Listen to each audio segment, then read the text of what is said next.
একজন বিজ্ঞানী যখন রাজনীতির ভাষায় কথা বলা শুরু করেন তখন অনুমান করা যায় এটি কোনো স্বাভাবিক বিষয় নয়। আন্তর্জাতিক পরমাণু শক্তি সংস্থার প্রধান রাফায়েল গ্রোসির ক্ষেত্রে এই কথাটি যেন পুরোপুরি মিলে যায়। ইরানের পরমাণু কর্মসূচিকে কেন্দ্র করে গ্রোসির এক এক সময় এক এক কথা বিশ্বমনে প্রতিনিয়ত তৈরি করছে বিভ্রান্তি। কিছুদিন আগেই রাফায়েল গ্রোসি জানান ইরানের কাছে পারমাণবিক বোমা বানানোর সব উপাদান হাতে আছে। এরপরই পশ্চিমা মহলে শুরু হয় দুশ্চিন্তা।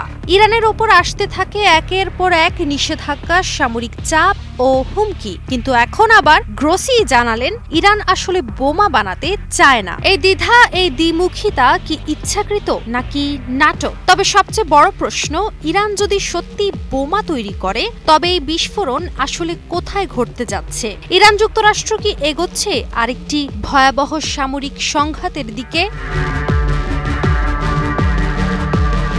সম্প্রতি রাফায়েল গ্রোসি নিউ ইয়র্কে বসে এক সাক্ষাৎকারে জানান ইরানের হাতে 60% পর্যন্ত সমৃদ্ধ ইউরেনিয়াম আছে, যা দিয়ে তারা একাধিক পরমাণু বোমা বানাতে পারে। কিন্তু পরক্ষণেই তিনি যোগ করলেন, তবে এই উপাদান থাকা মানেই বোমা বানানো নয়। এখনো এর প্রমাণ নেই যে ইরান বোমা বানাচ্ছে। এই বক্তব্য একদিকে যেমন আতঙ্ক ছড়ায় পশ্চিমাদের মনে, তেমনি আরেকদিকে ধোঁয়াশাও তৈরি করে। কারণ আগেও গ্রোসি এমনই বলেছিলেন 2018 সালে, যখন যুক্তরাষ্ট্র একতরফাভাবে JCPOA চুক্তি থেকে বেরিয়ে আসে। তখনও গ্রোসি বলেছিলেন ইরান ছিল সবচেয়ে দায়বদ্ধ পক্ষ, তারাই সবচেয়ে বেশি চুক্তিমান ছিল। তাহলে এখন এই বোমার ভয় কেন?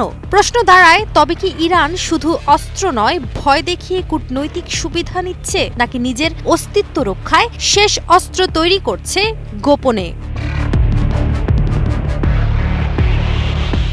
সাক্ষাৎকারে গ্রোসি আরও জানান, এই মুহূর্তেই ইরান যুক্তরাষ্ট্রের মধ্যে পরমাণু চুক্তির সবচেয়ে ভালো সুযোগ তৈরি হয়েছে। তবে তিনি সতর্ক করে বলেন, এই পথে আলো দেখা গেলেও টানেলের শেষ এখনো দূরে। তিনি স্বীকার করেন ইরান এখন আগের চেয়েও বেশি স্বচ্ছ ও বাস্তববাদীভাবে আলোচনায় অংশ নিচ্ছে, কিন্তু যুক্তরাষ্ট্র এখনো আগের চুক্তিতে ফিরতে রাজি নয়। বিশ্লেষকরা বলছেন এটা একরকম মনস্তাত্ত্বিক যুদ্ধ।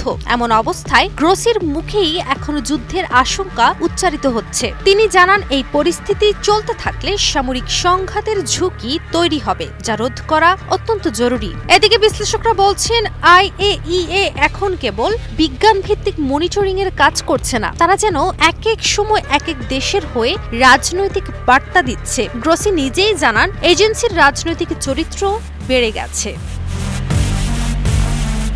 প্রাণ সসের মাখামাখি টেস্ট নুডলসকে করে তোলে আরো ইয়ামি, আরো জোস। প্রাণ সসের।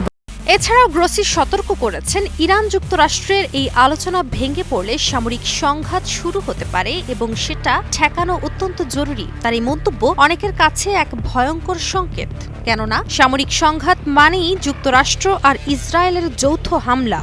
আর যদি যুক্তরাষ্ট্র ও ইসরায়েল ইরানের পরমাণু স্থাপনায় হামলা চালায়, তবে কি ইরান চুপ করে বসে থাকবে? আন্তর্জাতিক পর্যবেক্ষকরা বলছেন সামরিক সংঘাত হলে ইরান যদি হরমুজ প্রণালী বন্ধ করে দেয়, তবে তেল সরবরাহে ভয়াবহ সংকট শুরু হবে বিশ্বজুড়ে। শুধু তাই নয়, ইরানকে আঘাত দিলে সে শুধু প্রতিরোধ করবে না, বরং এই যুদ্ধ যেতে পারে রাশিয়া, চীন পর্যন্ত। যদিও গ্রোসি বলছেন সমাধান এখনো সম্ভব, কিন্তু সময় দ্রুত ফুরিয়ে যাচ্ছে। অক্টোবর বা নভেম্বরের মধ্যে চুক্তি না হলে স্ন্যাপব্যাক নিষেধাজ্ঞা ফিরতে পারে, অর্থাৎ আবারও আন্তর্জাতিক নিষেধাজ্ঞার বেড়াজালে পড়বে ইরান।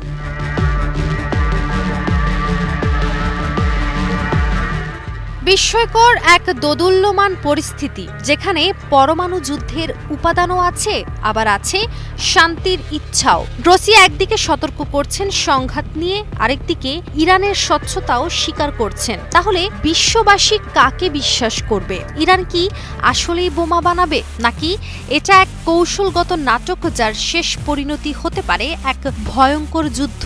সবচেয়ে বড় প্রশ্ন, গ্রোসির মুড সুইং এর মাঝে যেটা নিশ্চিত তা হলো সময় ফুরিয়ে আসছে, চুক্তি না হলে যুদ্ধ খুব একটা দূরে নয়। কাজী অহনা, নিউজ 24।